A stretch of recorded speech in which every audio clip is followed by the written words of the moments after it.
ஊருக்கே சோறு போடுறவங்க நீங்க இப்படி பண்ணலாமா?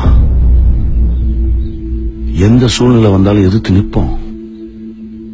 உங்களை எல்லாம் சாமியா கும்பிடுற காலம் சீக்கிரம் வரும்யா. விழுந்தாலும் நாமே விதையாக வேண்டும் வருங்காலம் பேச